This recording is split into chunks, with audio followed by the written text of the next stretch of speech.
Are you having a David day? Hey, welcome to Closing Time Podcast. I'm David Mansour. I'm a mortgage loan officer in Peachtree City, Georgia, covering all 50 states. If you need a loan, I can help. But here we are talking with a young lady, a student, Miss Mattie Terek, and we're going to talk about, what are we talking about? I guess missions, third world country missions. Third world country. So I'm kind of excited to ask one question. So, but let's, no, I'm gonna wait. Okay, we're starting over. I hate that. I've never started over before. I've never done that before. No, I couldn't think of the word mission. And so that part has already embarrassed, but then when I tried to get into the question when I want to ask more about you first or whatever. Okay, we're going to talk about missions. There's missions. Okay. All right. Number 2. Hi, hey, welcome to the Closing Time Podcast. I'm David Mansour. I'm a mortgage loan officer, podcasting on the side. We serve all 50 states, so if you need to purchase or refinance, I would love to help. So today we're here with Miss Mattie Terek. She is a college student, but today we are talking about mission trips. So we're going to talk about fundraising and getting supplies if you want to take them. So all kind of things. So welcome. Thank you for being here. Thank you. Yeah. So tell me about, let's start at the beginning. I know the history, but how did you get into not just missions, but tell me the story of just the giving, because it is just giving is what it is, whether it's time, money, whatever it is. It's very generous. So I would say I started, I guess, back in elementary school. I kind of came to my parents and was like, I really would like to start some type of thing giving back. We would drive through Atlanta, and just seeing the amount of homeless people was really something that me and my brother noticed. And so we kind of came to our parents and we're like, hey, we would like to make 100 of these bags filled with socks, toiletries, hats, anything like that, and do a party, have people donate, do a party, and distribute them. So that was kind of where it all started. We started with, our goal was 100 bags, and we ended up, I think, making 200 that first time.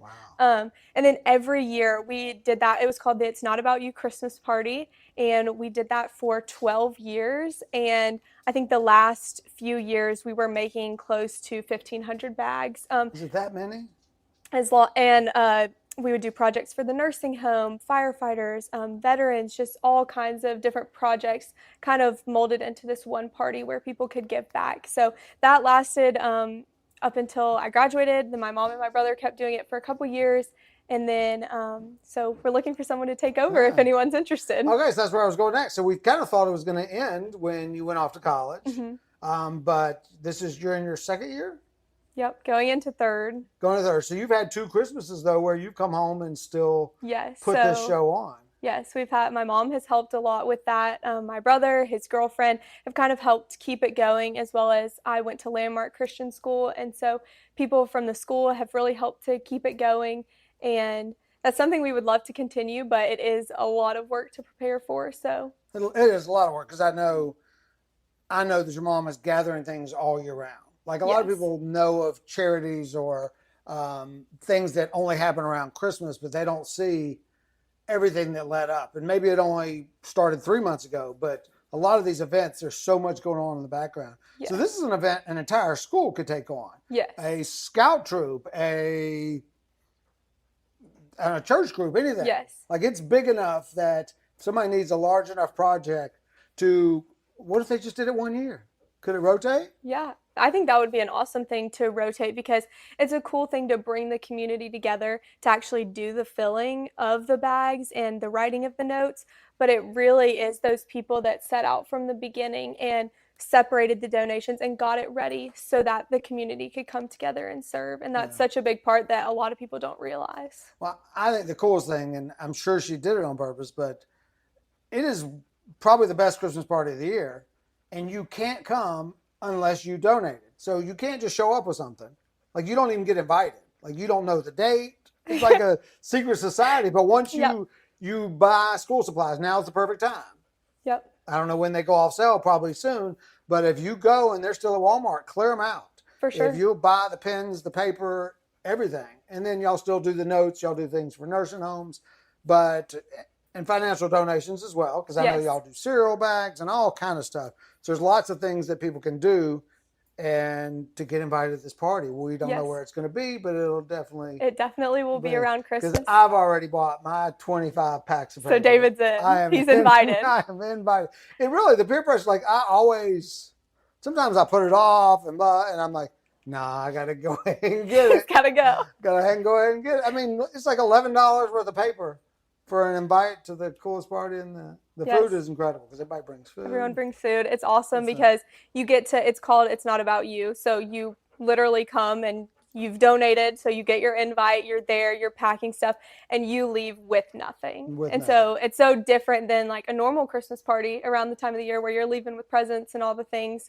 But you literally leave with nothing unless you want to take homeless bags and distribute them, which we love for people to do that. But it's such an awesome opportunity. Yeah. Well, the other cool thing about the party is your mom has typically been the dictator, and you're working. Like, you are assembling bags, writing notes to soldiers, making things for, can we call it the old folks home? Is that still? Hey, yeah, nursing home. Nursing home. Anyway. And so you need somebody in charge, because I tend to get very social at party with lots of food. There's no alcohol, and it's still fun. I still called it the best party of the year, and there's no alcohol. Look at that. Crazy. It's incredible. So, all right. So we started with that, and then how did missions get involved? Like, when was your first trip, and what made you decide to go? Yeah, so my senior year, growing up at Landmark, I had always heard about mission trips. It was something I really wanted to get involved in, but of course, the start of my high school journey was COVID, so all missions was shut down. So they did not take any trips the first 3 years of my high school. My senior year, the first trip that opened was spring break Honduras. And so my parents had actually told me that they would take me anywhere for my senior trip. The four of us, we could go anywhere. So I come home and I'm like, hey, I found out where we're going. And I told them, I was like, we're going to Honduras. And my dad was like, oh, awesome. We're going to Roatan. Like, we're going to go to the beach. That's so awesome. And I was like, no, actually, we're going on a mission trip with the school. So this was your senior year? That was my senior year. That was your first time? Mm-hmm. Wow. So that's really how it started. And then we got there, we fell in love the first time, and we did not have a second trip planned. We literally landed back in Atlanta and started planning the next trip for 9 weeks later. Now, was the second one through Landmark? So all of it is through Frontline Missions, which is a nonprofit based out of Fairburn, and they service 7 or 8 different countries. And so it was through them, but Landmark has always partnered with them. So then the second trip in the summer was with some people from Landmark, but it was a Frontline trip, and people from all over are welcome to come on these trips. So you don't have to go to Landmark, or I know Trinity does something very similar. So I'm going to jump in with my question, just because this was something that I guess I didn't know, because I've done a couple mission trips. I know ours with Southside are totally different than yours. But like, my impression of mission trips was always, we're going there with a Bible in our hands, and we're going to be telling people, it's like, have you heard of Jesus? You know Jesus? And I just was never comfortable with that. I'm like, I'm not who I need to be in my walk to be telling other people about Jesus. Is how I felt. Yeah. And then we go, and all we did was just serve people. Like, literally, it wasn't like a soup kitchen. We were busting our butts. Yeah. And then I come to find out what y'all do, and it's a little more intense. Yeah, it's definitely intense. And I would say it's not what generally people think, where you're just sitting there reading scripture to someone, but it's really showing through your actions. And yes, I'm doing it from a posture of, this is what I've read in scripture, and this is why I'm doing it. But a lot of these kids that we serve have never received a hug before. Like, their parents, they grow up in a culture in Honduras where we serve, where that's not really a thing. Like, the parents are working all day long just to provide food for the table, that no one takes time to give them a hug or be like, hey buddy, like, you're doing a good job, or let's play a soccer game together. So I think that those things are just as important, because one day they're going to look back and they might not sit there at 7, 8 years old and be like, tell you all this scripture that they've learned from our trip, but they're going to look back and be like, hey, I remember that one girl that came and gave me a hug. Why would she do that? Yeah. You know, stuff like that. Well, I know that on our recent trip to Guatemala, and I think your mom had gone to the same place with Manos de Jesus, one of the guys that's working there was a kid, and a mission family came to his house. Yes. And he said he'll never forget it. He'll never forget what they said, what they talked about. And like they came and gone in a couple hours, and he remembered it for the rest of his life, and that became his mission to go and to serve. So, yeah. I mean, that's pretty cool to see it. That's awesome. Full circle. Yes. That's awesome. We've definitely seen a lot of the same thing, where it's like children, the specific girls, specifically a girl named Marta. We watched her, or I didn't watch her. I was too young to be going then, but Frontline raised her up, and now she's a teacher for her community. Wow. And just this recent trip, we were able to build her a roof for her house and give back to her, because she has taken what she's learned and is giving back to her community. So we really wanted to bless her. So I think it's so true that pouring into the youth, like that's going to be we're not going to change the culture of the community. But if you pour into kids, then eventually they're going to be old enough to be making the difference. Yeah. I think somebody famous said it was like changing the trajectory.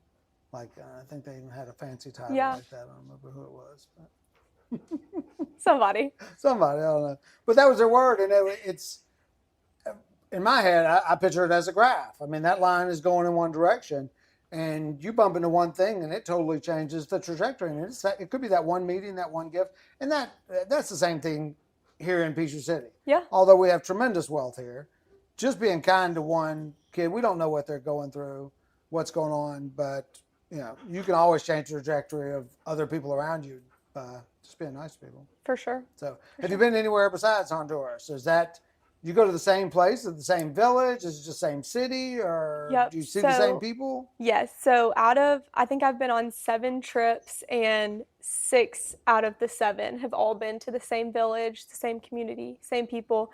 I did one recently that was in Honduras, but on the island of Roatan, and it was doing medical clinics there with Samford. So a little bit different, but still the same country. So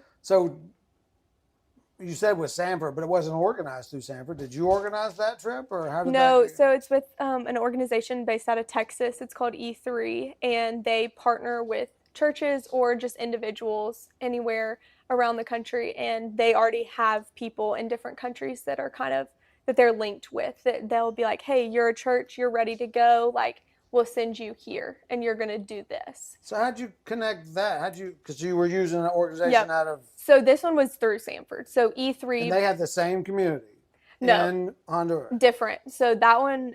this trip was different? Yeah. Okay. So that was the one in Roatan that was different. But all the other ones have been with Flower Mountain, which is where we go with Landmark and Frontline Missions. And this one you did because you're a pharmacy student? Yes. And that's why you went and gave people shots? And yes. It was awesome. Was it cool? It was really cool. So it wasn't just Band-Aids? No, a little bit more than Band-Aids. Well, you know, in Guatemala, they asked our group, hey, if you know a dentist, because at this place that they have, they want a dentist. Can we get a dentist to come for 1 week and just stay here all week long and give people checkups and whatever, scrape cleanings, all that stuff? That's the same thing. There was a pretty cool connection. I don't know if it finished, but somebody on our trip was really good friends with a retired dentist that was still young. Wow.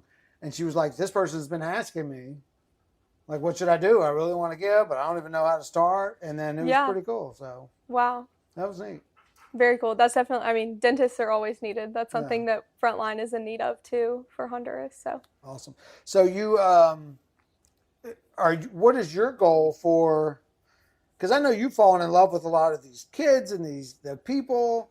Are you wanting to stay and help grow that one community? Like when you go back, I guess let's go with what's a day like when you go over there to serve, when it's not the pharmaceutical part. Because most people watching probably aren't a pharmaceutical or a doctor, aren't doing the same thing. So a normal person, if I was to go with you, what would that day look like for me? Okay, so you're going to generally wake up, I would say around 6:30, early rise, and then you're going to have a breakfast that they've prepared for you. It's amazing I food. was gonna say the food is It's the best thing on these incredible. trips. Yeah. Incredible. So you'll have food, then you'll get ready and we'll kind of have a debrief or about what's going to happen during the day, maybe a devotion, and then everyone is just kind of going out, whether that's we do servicing schools. So we'll go to these hike to remote villages. So sometimes we're hiking 2, 3, 4 hours just to get to a school. Wow. And so we'll be carrying whether it's food donations, clothing donations, school supplies. That's one of the main things that the Landmark trip provides is school supplies. And so we're taking those to the kids, getting a soccer game together once we visit the school. And then if you're interested in construction, we always have a construction project going on. So we'll have people fixing a roof, people fixing doors, putting locks on doors, and all kinds of incredible projects. If you're interested in the medical, we'll have a whole medical clinic going on the same time. Then everyone kind of comes back together for a quick lunch, or we bring your lunch out to the field. And then the next half of the day, you're going back to your projects, going out. We'll do help with church services. We have a local pastor that lives there. And so we're involved in the church services, sharing your testimony if that's something you're interested in. And then you're meeting back for dinner, sharing a meal with the local kids. So we have the food prepared for us, and then we're able to share and give out in the community for them to take home to their families. And so the sleeping is like y'all are really roughing it. It's usually a little cot or mattress on the floor. Yep. Where I've been to one where, well, no, both of mine have been pretty nice on we went to 2 different places. Okay. And one was almost like a bed and breakfast. So it was neat. It was really cool. Yeah. Like I would go there, but it wasn't pampered. And then the other one was more like a huge house dorm, like with bunk beds, and those were soft, and it was a single bed. So we were kind of spoiled after hearing, what y'all do and your shower. So there's a range. So I love the question that Mr. Andrew, and I'm actually going to have Andrew on. He's with Southside. He's coordinate missions for Southside. And it was the greatest question I think he could ever ask when we got there. He said, what would make this a disappointment? So I think when we got there, we did our tour, learned what we're going to do, and we sat down, dinner, and then we always talked and asked. He said, what would make this a disappointment? And I was like, wow, who asked that? Like everybody asked, like, what do you want to do? And what's it? Yeah. And he said, what would make this a disappointment? And I said, to be honest, I said, if I show up and there's 8 of us, and 2 people hammer for a second, and I'm just standing over there talking, and then I might go over there and lift one piece of board, and then we talk, and then we take some photos, and we come back and tell everybody how great we were. I said, that would make me feel like garbage. And he was like, don't you worry. He said, don't you worry. And so the first trip, we worked harder than I probably ever worked before. Yeah. The second one wasn't as much. We did some. One day we built a house. But the rest of the time was almost like a school activity. We went and helped them, teach them math and reading, and then we did go and teach them soccer. There were soccer camps. And so we were busy and functional the entire time. Yeah. So just to give people the spectrum, I guess, because for me, that I don't know that I'm called for mission. I wasn't going there to tell people about God. But I do love that, hey, they're going to see this person here serving me. And they did say that so often is how touched they are for an American to come all that way to serve them. Yep. Not to come over there and tell them how to do it better. And they were very adamant about that. Don't come up in here and tell them how to lay bricks better. Yep. Because you don't know their soil, their everything. They have their techniques. You're there to serve them and help. And they were just like, do not come over here with a servant's attitude. And they said it is the most tremendous blessing for them and for us to see people travel that far and the gratitude on their face. Like we think that we show gratitude sometimes. I mean, they're just extremely grateful just for showing up. Yes. And then when you serve them, and it's pretty awesome. For sure. I totally agree. And a lot of times I was kind of bouncing off what you said about how you might not feel like missions is for you. I think that there's a role for everybody. Whether you're the person that wants to go and serve, which even if you feel like you're not called to actually be the one going, I would encourage you to try it, because I know I came back the first time tremendously changed. Like I thought I was going to give and I received so much. And so I think that's a good thing to try. But also if you're like, hey, I know that going is not for me, maybe see how you can step into a role of serving someone who is going. Yes. So maybe that's financially or prayer or maybe gathering donations. I know for this trip that I just took, we just from the Peachtree City area, I gathered 650 pounds of clothing to take just from a simple Facebook. Hey, this is where I'm going. This is what I'm doing. You got a guitar that was on sale. Yes. That was really cool because I actually went with your mom to pick it up and he had it for sale. She told him what it was for and he said, take it. It's incredible. That's awesome. Yes. So I think there's so many ways to get plugged into it. Or maybe finding a nonprofit that goes on mission. So you're not like helping one person, but you're helping a group, a team. Maybe you help the person that's in country that's helping the teams come in. You know, there's so many different ways to help. Right. And even I think of Sonia, who was just outstanding on our Guatemala trip. She wasn't swinging hammers. But when we were there, she got down on her knees because we're building a house for a family with 3 kids and it's grandpa, great grandpa.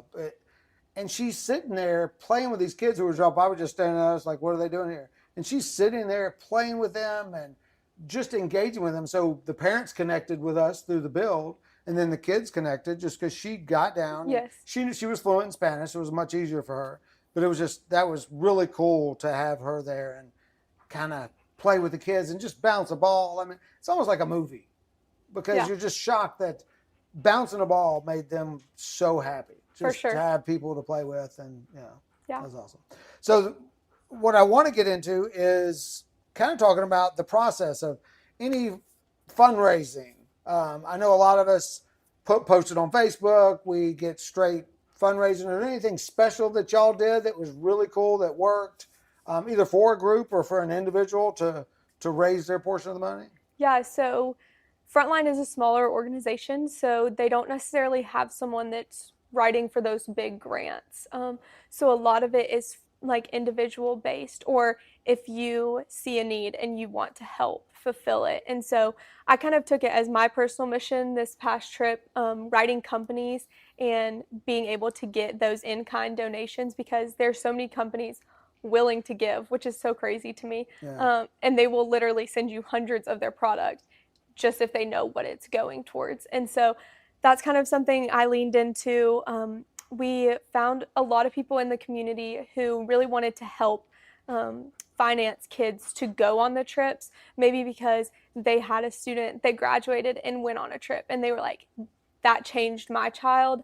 I want to help another child, like their life to be changed. So we had a lot of that this trip where they would support a child and the child would take pictures and send them to the person and kind of make a scrapbook of like, hey, this is what your money went towards and this is how it helped me. And then I guess if you're interested in helping, what's I guess super cool about Frontline is it's a very like relational nonprofit to work through. So if you're interested in supporting a mom that lives in Flower Mountain, which is literally a 4-hour flight and then an 8-hour drive to get there, like no cell service, no nothing.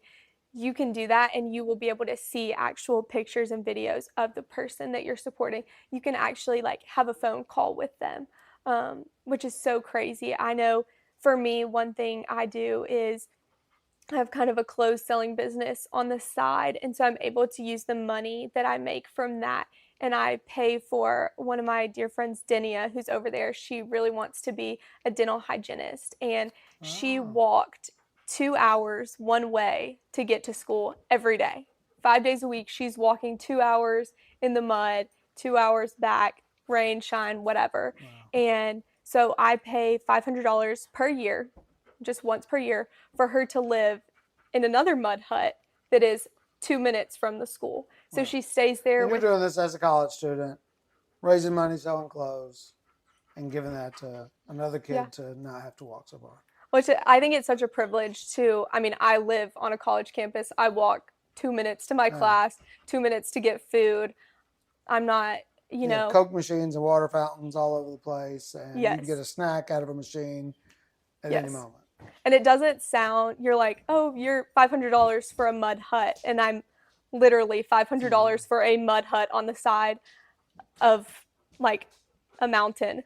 and there's just 2 mattresses on the floor, a small little like coffee grinder, kitchen. But that's literally changing her life, and it's keeping her in school, and it's making her like life just a little bit easier. So to go back to just like a financial donation, like if somebody was watching this and they called Frontline, a lot of people want to see where their money's going to. Like they don't want to give it to, a church or a large organization because they don't know the percentages. But they could probably, I'm assuming they could call and go, hey, can you tell me when you have a particular student or kid that has a need and I'd like to pay for it? 100%. They do that all the time. They will, or if you come forward and you're like, hey, maybe you're a mechanic, like an auto mechanic, and you're really passionate about that. And so maybe the next time that one of the missionaries that lives on field, like on ground, their car breaks down, maybe you'd be interested in donating some money towards that. So it's very personal to what maybe you're a teacher and you want to support teachers. We can tell you, hey, donate this money, or hey, let's make flashcards and laminate them and we'll take them next time. So it's you kind of choose. We're working on kind of creating a line sheet right now where, hey, this is this and this much. And if you want to donate to this much. And so it's definitely a very relational nonprofit where you can see where your money's going. You can receive videos, you can receive thank you notes and stuff like that. And I think that was one of the biggest parts for me is, like you said, I didn't want it to be like, I'm giving my money, I don't know really, I can't see where it's going, but I've been able to like actually be in the field there. Right. I've walked in the house that I've donated the money towards. That's awesome. I messaged the girl that is going to school, and I'm able to check up on her and see how she's using her materials and stuff like that. So well, I know the Guatemala mamas, when they actually went and built bunk beds. So when somebody brings it up, or if you see it on Facebook, call them and ask questions. For sure. And look, so I do love, so at Southside, when we did it, we walked through that book, Helping Without Hurting.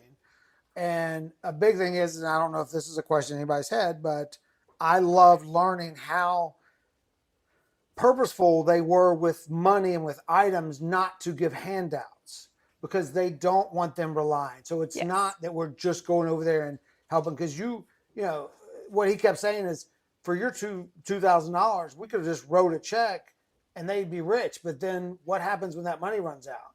So we were going there, work beside them to help them build the bathrooms. They were with us. And so we didn't give anything directly to any individuals. They highly discouraged us from slipping somebody a 20, even though it was the cutest kid in the world on the floor. It was, let's do it through the program and that they will distribute it through the needs so that they weren't just coming up to Americans when they show up and like, give me.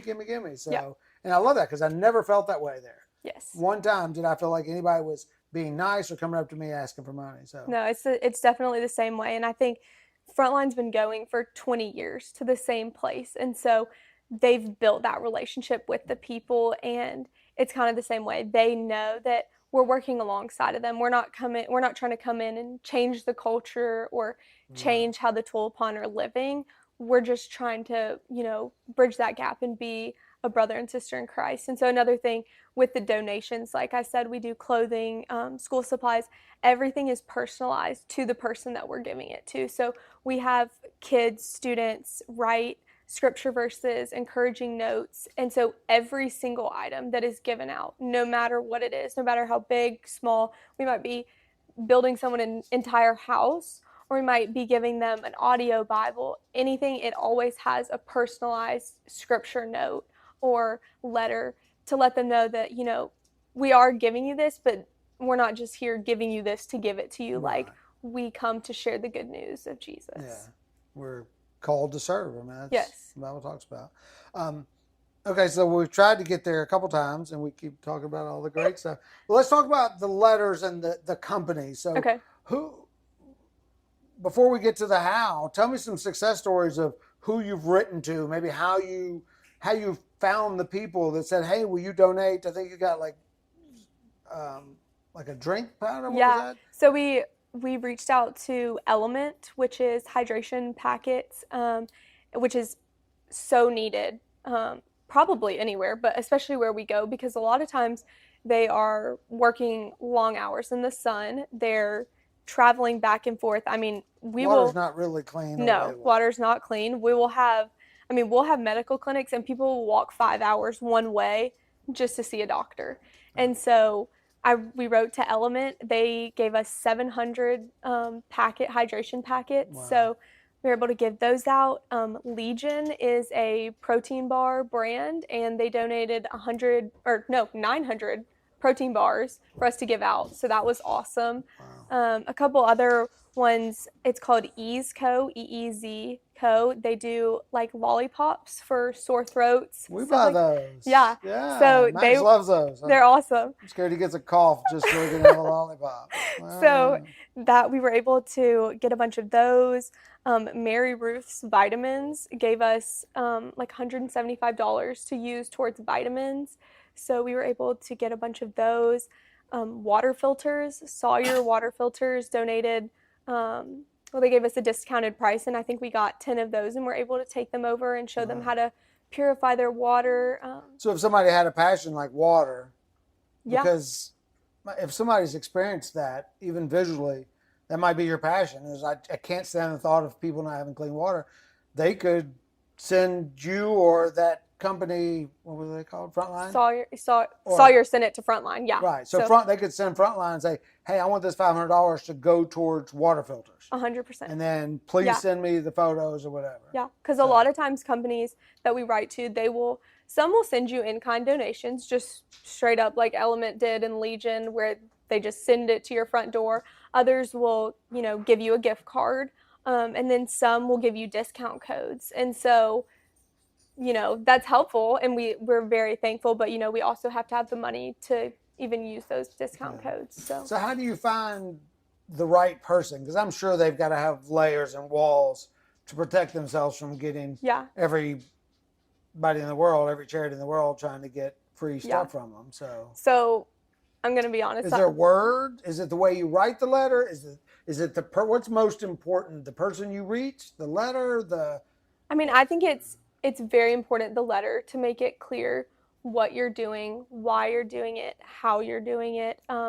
They want to see consistency and follow through. I think is such an important thing. Is even people that have donated clothes in Peachtree City, we took all of the donations. I took pictures. It might not be a personalized picture of, hey, like you gave this pair of shorts, this is your picture, but I've reached out to all of those people and been able to give them a picture of like, hey, this is us giving out the clothes. And so I think that, again, builds that connection of it's a relational thing, so they can see where their money is going. So I think the letter is really important to see, what you've done in the past, what you're using it for. And then I think finding a company that connects and aligns with what you're trying to do, So a lot of companies have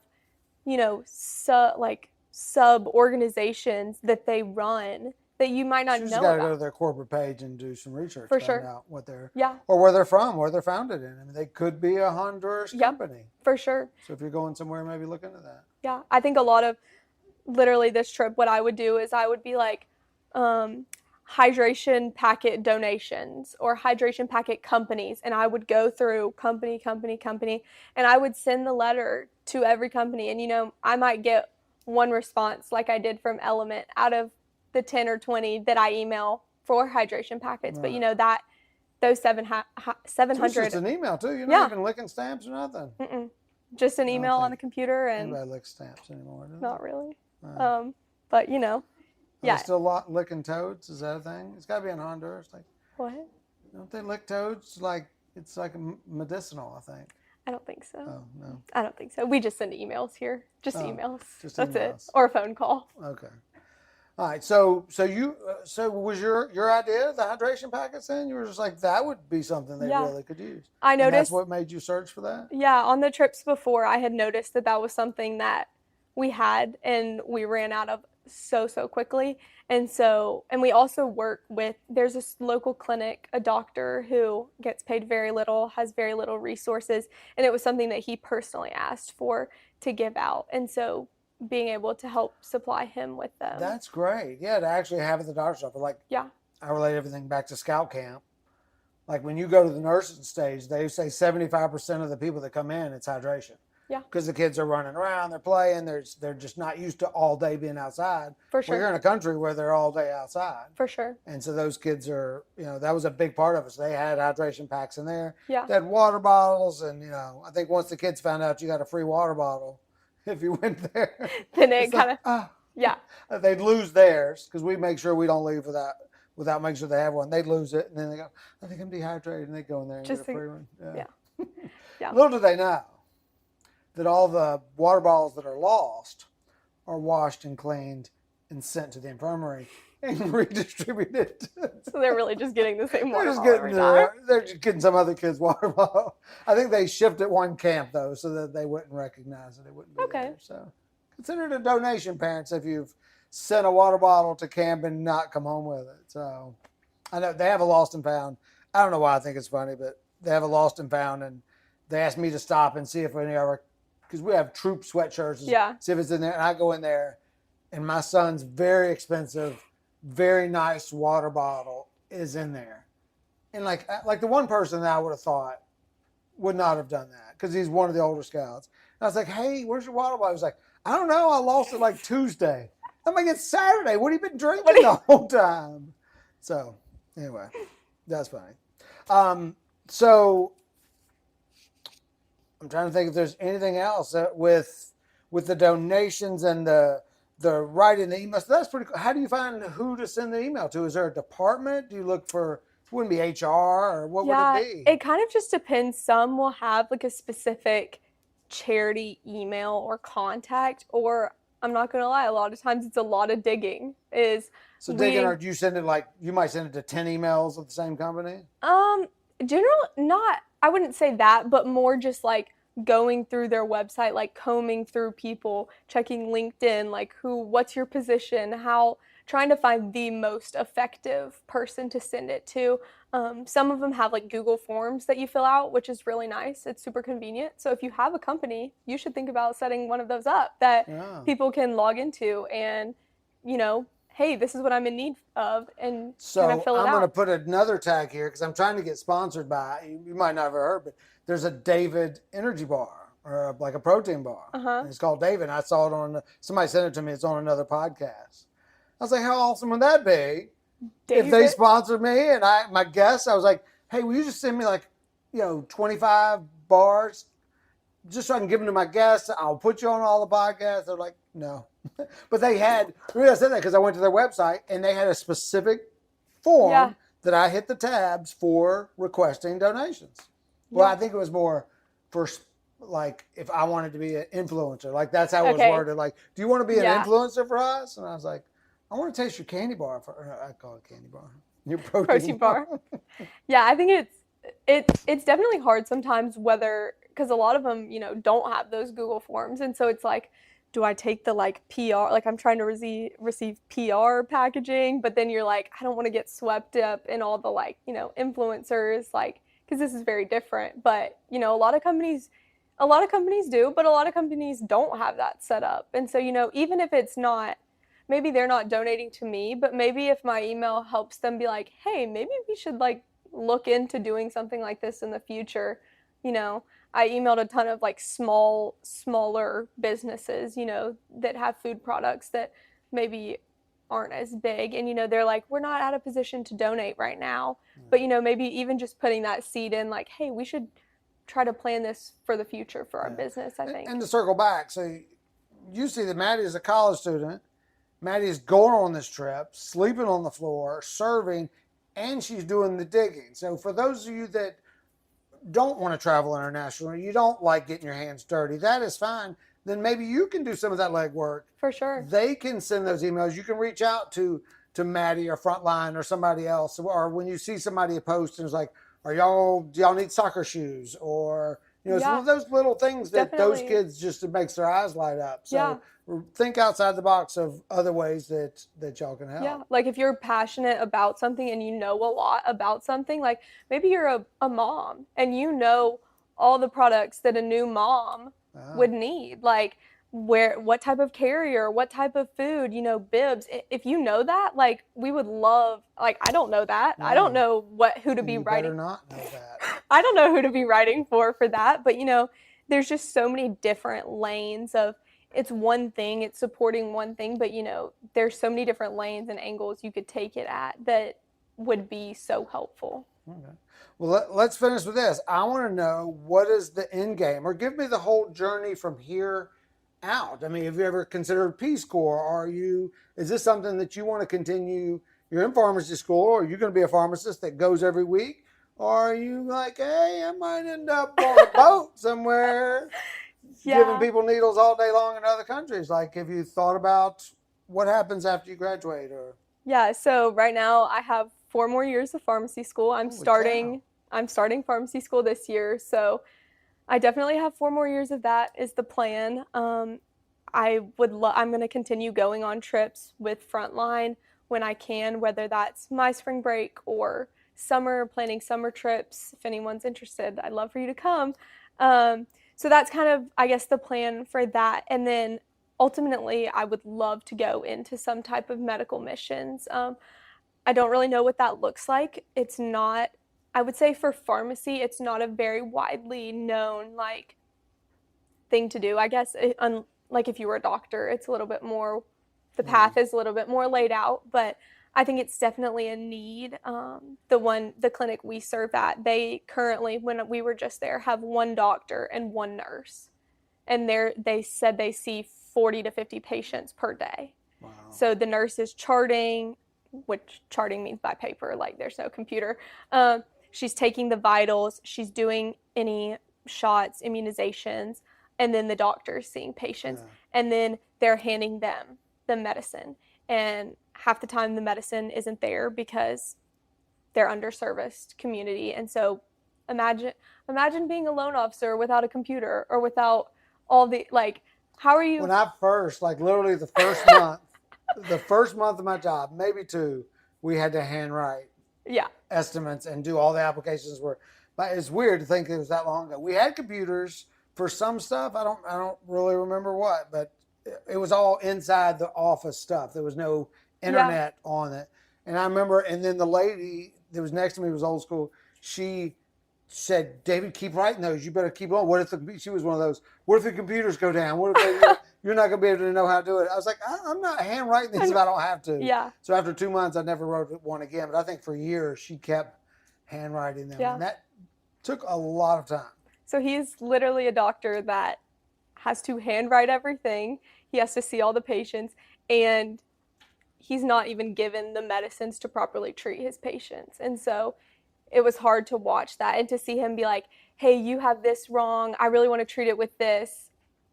But and he's not making as much money as you are. No. Talking to you. Very, very little money. But it's his posture of service. He's making hardly no money, and he could easily go somewhere else and use his doctor degree to actually be able to help patients where medicine is actually given. Yeah. But he realized this is his service. And so I think kind of stepping alongside of him and helping and realizing what medicines they are giving out, they don't have a pharmacist counseling the patients on this is how you should take it. This is how, and that's. Do you have any questions? That's what they. Yeah. And so a lot of them can't read. Yeah. And so they're missing that aspect. And it's not the doctor's fault. He has 8 million other things, but I think that's something I really noticed and would love to kind of step into that, whatever that looks like. And so I don't know if it's, working in a hospital around here in a pharmacy and using the money I make and taking week-long trips, or maybe it is living somewhere for 6-8 months and doing a more permanent position. But, that's something that I'm definitely looking into. Yeah. Well, I know that when I was much younger and traveled internationally a good bit, we would meet nurses over the summer, and they would always, I don't know how they get unemployment. I felt like they did something, but they might have just quit.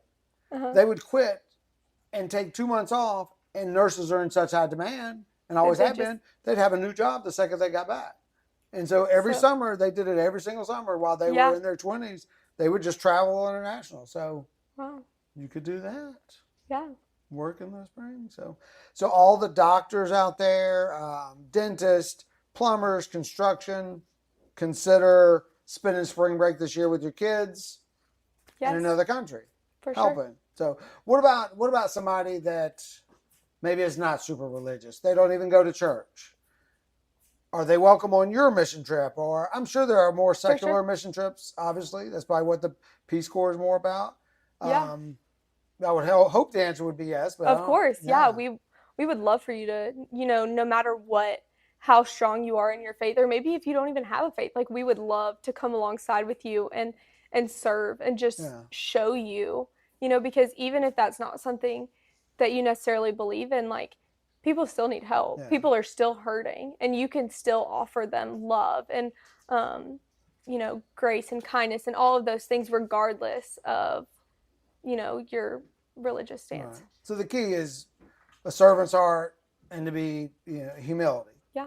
Those are things, because you're going to go and it's not going to be what you're used to, and you might not get the shower that you used to, or have the shampoo. Cold showers. You might not get ketchup with your hamburger or your fries or salt or whatever. And I never had a problem with food on the 2 trips I've been. Not one meal was ever lacking. No, so neither. That was awesome. So thank you for what you do. I'm sure you have no idea how incredible it is and what type of person it takes to do what you do consistently. I don't know how it becomes a passion of a person, but it's yours, and I'm glad, because you're helping a lot of people, and you might not ever know.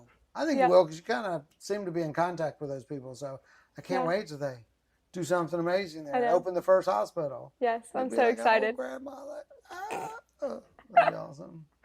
Yeah. Thank you. I'm very excited. So your clothing thing, you resell clothes. I do. On Instagram. I do. I have an Instagram, eBay, Poshmark, Mercari. I sell on all of those.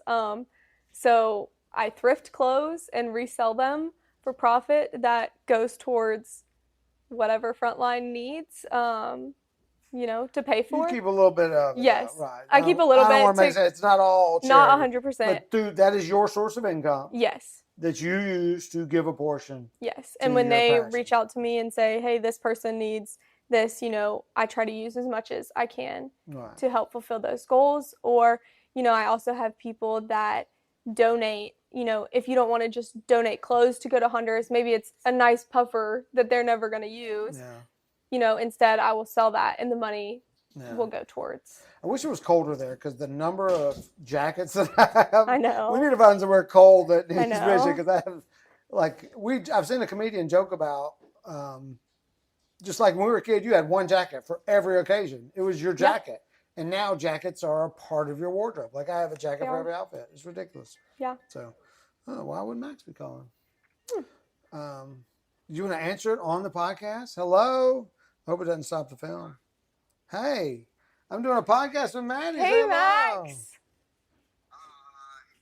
What's wrong? So I'm missing my stop, but this is like the 3rd day in a row, so I didn't want to say anything. But I'm close by. I was just gonna walk. I'm right next to the girl's house. Okay. Yeah. Do you want Leslie to come get you? Sure. Can you meet me at the church? Yeah, the big church up on the hill. Okay. Yeah, she's on her way. The one right here across the street. Like, it used to be Landmark? Yeah. So, okay, goodbye. I love that. If you've heard any heavy breathing, it wasn't me. We are dog sitting a horribly rude dog. Horribly rude. Oh, no, don't you do it. I'm surprised he hasn't jumped. We had this whole area blocked off. I'll have to take a picture. Just a bad, bad dog. His name is McDonald. He is Gustavo Merck's dog. So if he ruined the podcast for you, feel free to send ugly letters to the attention of Gustavo, and we will have. Oh, I know I wanted to say before Max called, we talk about generosity, and Mattie actually donated. Max went with me to Guatemala, and it was one of the trips organized that kids were allowed to go if the adult was there. And Mattie donated $100 for Max to go. And that was huge, because one, you do it yourself, and you are working selling clothes, and I'm sure as a college kid you have experiences. So that was very impressionable on him to see a young person, because a lot of people think that they rely on a certain age or a certain group that they should be doing the donate or they. So that was huge. So we appreciate it. It was recognized. Of course. Sometimes we don't always show the gratitude, but it was definitely there. So. For sure. Missions has changed my life, and I really wanted Max to have that experience too, and to see how it could change his life, because I think sometimes people don't have that opportunity, but I know for me, like, I would not be sitting in this chair the same person I am if I had not gone on those trips. So. Right. That's awesome. Well, thank y'all very much. Again, Closing Time podcast with Mattie Terek. Find her on Instagram and Poshmark. And yes, I'm on Instagram at Mattie_Terek, and you can follow Frontline Missions. It's at Frontline Missions. Yeah. And then I also have a personal missions page that's at Flower Mountain Faith. So Flower Mountain Faith. So they have one, and then you have like a page on there. Awesome. And they can probably make donations right now. Yes, on Frontline Missions they have. So when's the next trip? Is it already scheduled? So for sure, Landmark is going their spring break, which is in April. Because you most likely not. I'm trying to plan a trip in March. I have a spring break the same time as the Bone Boys, who are good friends who go on the trips with me, and so we're trying to. Why did we not talk about the Bone Boys? Wow. No, we're trying to get a trip going in March. So stay tuned for that, because we will need people to go. And donations. Yes, for sure. And so who are the Bone Boys? Just some friends who went on the last trip with me. And are they Landmark kids? Or, no, they're from your school? No, they are from Beulah Church, and they go to Kennesaw. Kennesaw. And why are they called the Bone Boys? Because their last name is Bone. Oh, damn. They need a better story. No.